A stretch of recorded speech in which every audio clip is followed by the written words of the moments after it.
What's up, everybody? True Boxing here. Thank you for coming back to get hit with the truth. So today we're doing the road to Undisputed for the 140-pound junior welterweight division as we take a look at what it's going to take to unify all four belts at 140 again. Just a new segment that I'm working on. Now, before we get into that, if you guys could smash the like button, leave a comment, subscribe to the channel. I really do appreciate any and all support that I can get as I try to build my channel up here. If you don't like what I'm doing, you can always give me a thumbs down or leave me a comment.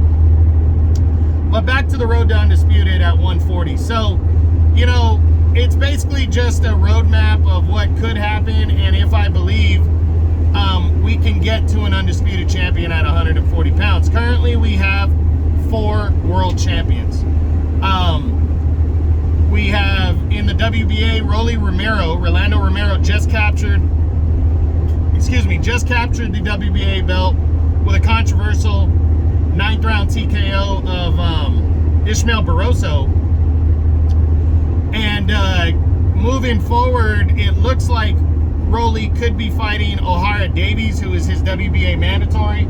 And we also know that Alberto Puello has been suspended for 6 months due to a positive drug test, but that he could be next in line after Romero and Davies. And then we don't know where that puts Ishmael Barroso as well. So as of right now, it looks like mandatory is next. At least one mandatory for Rolly is next. And then after that, we got to see what goes down. For the WBC, it's Regis Prograis. He's the reigning WBC champion. He captured the belt last year when he won the vacant title, when he stopped Jose Cepeda in November. And then he just returned just last weekend and defeated Danielito Zorrilla by a controversial 12-round split decision. Somewhat controversial. It was an ugly fight. I'm not going to really say controversial. It was a close fight. But he walked away with his title. Going forward, he's I don't know if the WBC is going to mandate him to fight next. I know this was considered to be an optional defense, but we know Jack Catterall is banging around as the possibility that's next in terms of the zone. We know Devin Haney is interested in moving up to 140 and fighting Regis Prograis.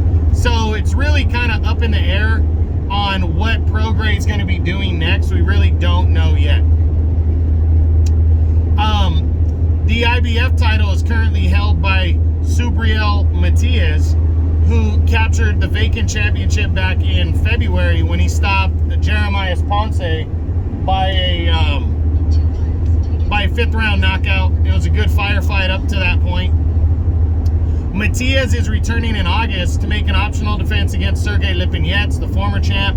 That should be a good fight. That's on the PBC. That's on a Showtime card in late August. And then finally, we have Teofimo Lopez is the newly crowned WBO champion. He defeated Josh Taylor for that title, and is technically saying that he's retiring, but he hasn't officially given up that belt, the WBO title. So as of right now, I'm considering him still in it. So is there a possibility we could see unification? Well, we know Prograis, even though he's with the zone, he'd probably be open to working with the PBC again, because he's already said that he worked with the PBC prior to signing with Eddie Hearn and DAZN. He packs a big name, and it would be very interesting and very good to see him unify belts. He's mentioned Subriel Matias. And then, you got Matias and Rolly are both with the PBC. So that would be fun to see those two guys try to unify belts. And then you have Teofimo Lopez, who's the king right now, as long as he wants to be. Teo is, he said that he doesn't want to, Teo came out and said that he's not going to fight, but I think for the right fight, he'll come back, and for the right kind of contract. I think Teo wants something similar to what to what Canelo is getting. I think he wants something like that, like a major 3-fight deal that's going to pay him over $100 million.